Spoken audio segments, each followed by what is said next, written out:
Hello everyone, my name is Shona, and today I will be your tutor, and we are going to learn about the different types of blurs in Photoshop. So, let's get started.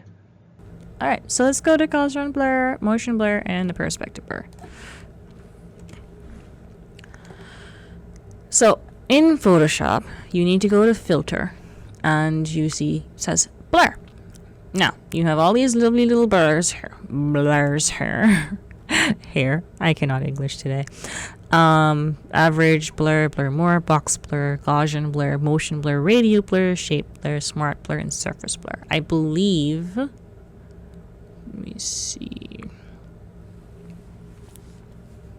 I believe the lens blur is actually lens correction. No, it's not. The perspective blur is actually called lens blur or something like that. Yeah, it's right there.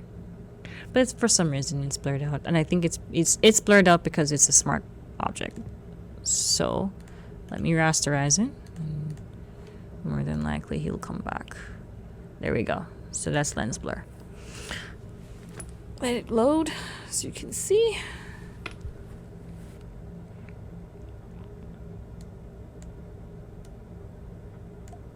Increase your radius, curvature, obviously.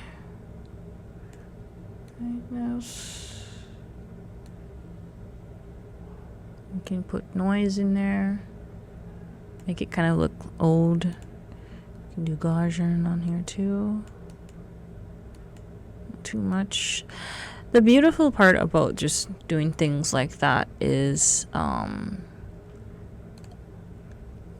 anything like this, you want to have what's the word I'm looking for? You want to have subtlety. You don't want to go crazy. You can, but it just looks better when you're more subtle with it. I'm going to use the quick selection tool because I don't want to go and, select all of him like crazily. I just want to see if I can get the front half of his head. Let's do right there. Okay.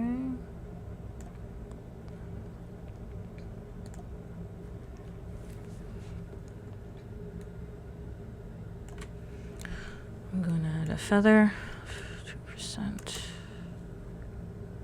Okay, so what I'm going to do is make a mask from my selection. No, I'll make a mask. Let's do lens blur.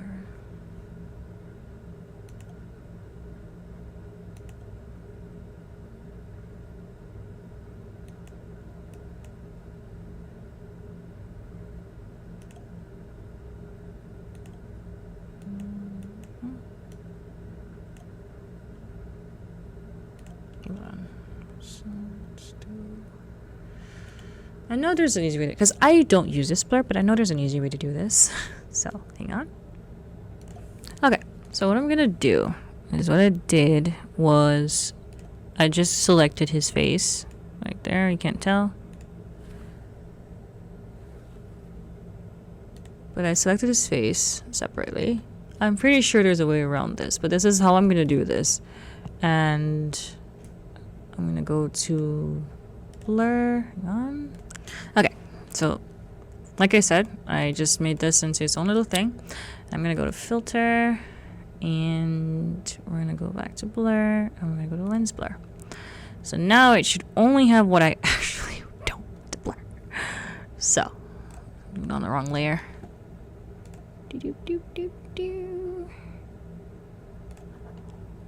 I'm sure in other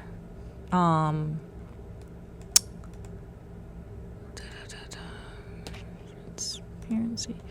I'm sure in future Photoshops it would be a lot more accurate. And I'm gonna press OK. So now it applied it the way that I wanted it to, because there he is. And so what I'm going to do for him, so he looks like this now, but because I did this, I'm going to take the edges of him. No, it's just totally crazy, I know. And I'm going to blur him with Gaussian blur. Just by a little. Just by a little. So let's see. Where are you? There he is. Alright, so he's gonna look like that. But if I do it like this, it's gonna blur the rest of him. So I only want his edges. So I'm gonna do this.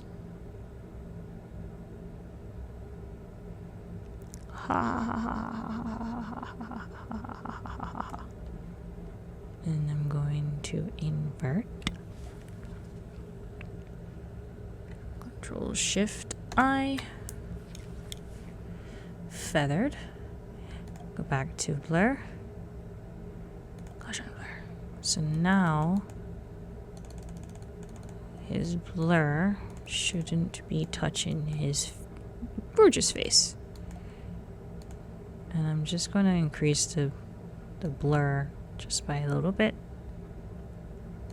Not that much. Okay, it's okay. It's just by a little bit.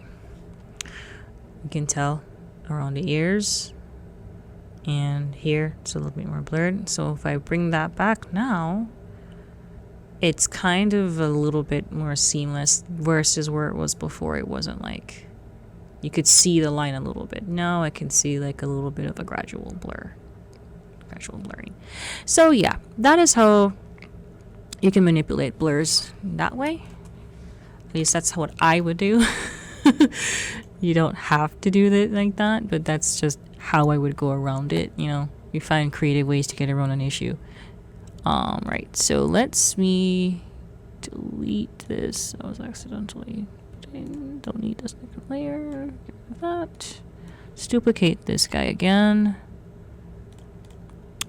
And let's do motion blur. Let's go under filter. Motion blur. Yeah. Now okay. I tend to like to apply motion blur to certain effects, like if I want what's the word I'm looking for? If I want petals to have a like movement or something like that. So rather than applying motion blur directly to him, what I'm going to do is I'm going to make another layer. I'm going to take the brush tool. Yay. I'm going to change the brush. I think this one would do. Let me see. Oh, no. I do not like these smart brushes that they have. Like, why? Why? Because now I want a certain texture or type of brush, and now I have to fight just to get it. This is annoying. Okay.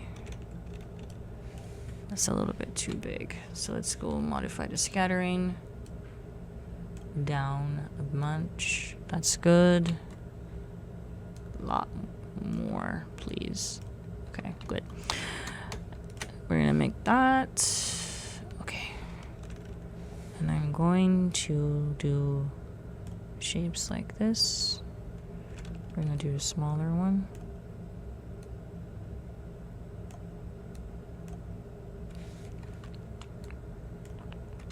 See, before I didn't have to fight.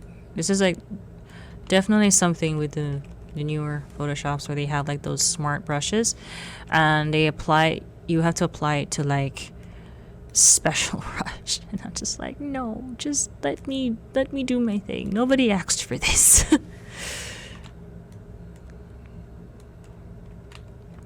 Let me try to make this more bent. I have a way of fixing this, but I'm going to make this more bent on purpose because that's what I want.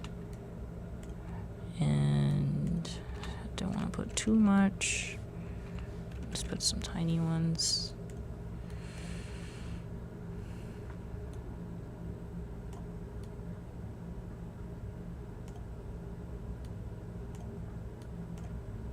This one's getting a little darker here, so let's mix that.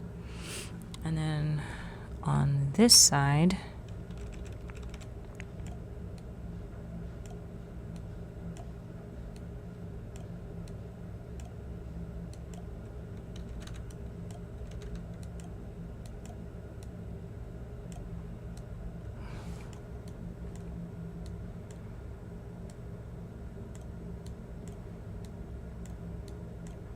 okay.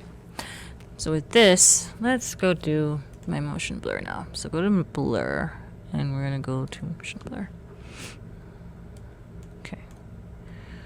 I hate that it does this. Alright. So now, if I push this up, it'll do that. But I kind of want it to go in like, kind of like this.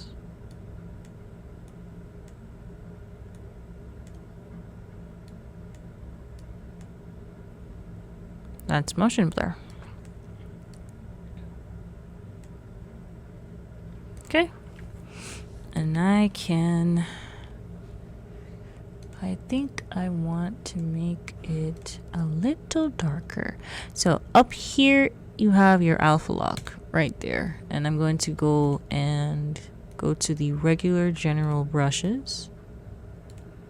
And we're gonna go to soft round pressure size. Doesn't matter which one, you just want soft round. And I'm going to take the same color from here, and I'm going to go up to the top toolbar, and I'm going to change it to multiply. I just want it to be just a little bit darker. Or maybe I should put it to overlay instead. No, overlay just makes it lighter. Nah. Multiply it is. Just make it a little darker. And then same thing here. Let's make it a little darker going in. Alright. So that's how you want to use, well, that's one way of using motion blur, but that's how it works. And you can just turn off the alpha lock and it's back to normal. Okay. I hope you could follow along. The next topic will be about noise, sharpen, and halftone filters in Photoshop. I hope it helps. See you in the next one. Bye!